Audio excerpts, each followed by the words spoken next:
guys, I've got Maisey here and we are just having a little walk around the garden. So today I thought I would just share a little bit of the story about our ferrets. I've only got one with me right now since it's pretty much impossible to video and hold two ferrets. It's nearly impossible to hold the camera on one ferret, let alone two.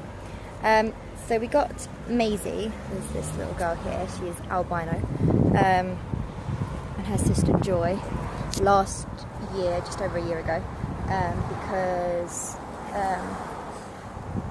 a guy that we knew had Maisey, Joy, her sister, and their brother. And their brother had an injured paw, who by the time we saw it looked like it had been broken a while ago, and then it had actually it had healed itself.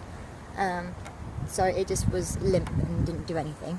And he also had a missing tooth, which again must have happened quite a while before we got him.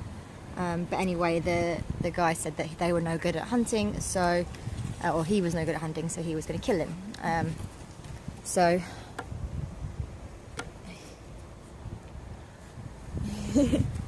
So with that, we decided to say to him, well, we'll take all of them because you know that's animal cruelty, you can't do that. And he did eventually. Sorry, the puppies are barking at Maisey. So anyway, he gave them all to us, and when we got them, they were so skinny, like literally skin and bone. I've never seen ferrets so skinny before. And when we got them fed up. We got them gaining weight, and they were luckily very young. So we played with them a lot and got them very friendly. And two of them we got adopted out, and then we kept Maisey and Joy.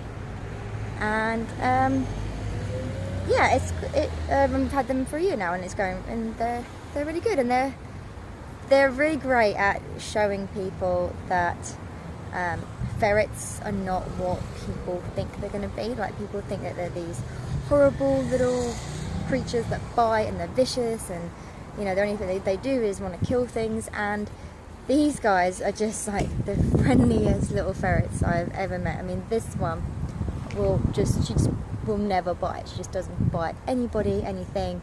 They live next door to rabbits, and of course we don't actually leave them alone with them, but you know, they see each other through the bars. These guys have occasionally climbed into their cage, and you know, they're just quite happy just to run past them. They don't even take any notice of them. Our rabbits are so used to animals that they don't even. So I thought I'd share with you some tips on how to make sure that your ferret, or if you're deciding to adopt a ferret, because it's always good to adopt, don't shop, you don't need any more ferrets being bred, and how you can make them just as friendly and you know, fun and caring as Maisey and Joy. So tip number one seems quite obvious, but just make sure you play with them as much as possible.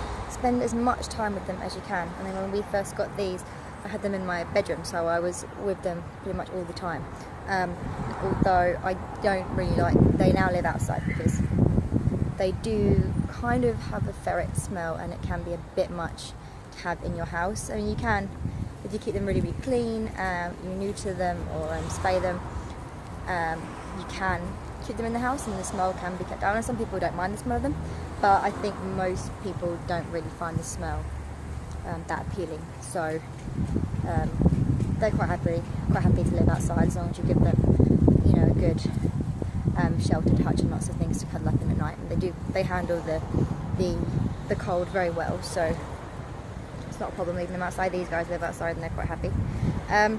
Yeah, so just play with them, cuddle them, you know, just hold them as much as you can. You know, they will play bite when they're babies, just like cats and dogs do. But if you just treat them the same way as you do your cats and dogs, then they'll learn just like they did not to bite you, or you know, play too rough or whatever. My second tip is to introduce them to lots of different things early on in life, so that they don't find anything scary and it's everything which is normal to them. So, I mean, these ferrets have been around cats, they've been around dogs, they've been around rabbits, they've been around everything, and they just are not fazed by anything. They don't want to kill anything, they're not scared of anything. They're just quite happy to be held and played with by anybody and everything, really. And my third tip is to make sure that you give them lots of toys and lots of room to run around. Make sure their cage is big enough, make sure they get lots of time outside of their cage, make sure they've got time to explore things, get them leads so they can explore sort of on their own. Give them loads of tunnels, loads of things they can chase, buy cat toys, there's loads of ferret toys you can get from the pet shop, and there's loads of things that you can do just like at home, cutting up cardboard boxes, cutting holes in things, giving them blankets, you know, just so many different things that you can do for ferrets to keep them occupied, because then they don't become frustrated and aggressive or you know, depressed or anything like that. So if you keep them happy, then they're not going to bite and they're not going to be vicious. Fourth tip, make sure you feed them well so they don't become aggressive over food or just always looking for food and see anything that moves as food. I mean, these guys always have dry food, ferrets dry food, don't feed them cat or dog dry food.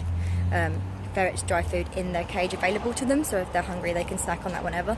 And then every evening they get their raw meat, because I do believe that ferrets should get raw meat in their diet. And I know that I'm vegan, I know that you know, you can bring dogs up on a vegan diet, and there's, if you're very careful, you can bring cats up on a vegan diet, but ferrets are not animals that you can bring up on a vegan diet. So if you are vegan, do not try and make your ferrets vegan, just don't.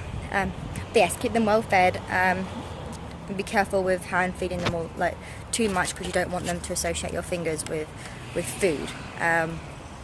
So like these guys, I don't really give them too many treats by hand unless we're like playing a game or sort of kind of doing some training stuff, because I don't want them to associate me biting my fingers as food, and I don't give them food through the bars, so I don't want them to think that when people put their hands through the bars that they're going to be getting food, because they're not. And that is about it, really. I mean, just like show them love and, you know, be part of their little family, because they don't bite each other, so they're not going to bite you.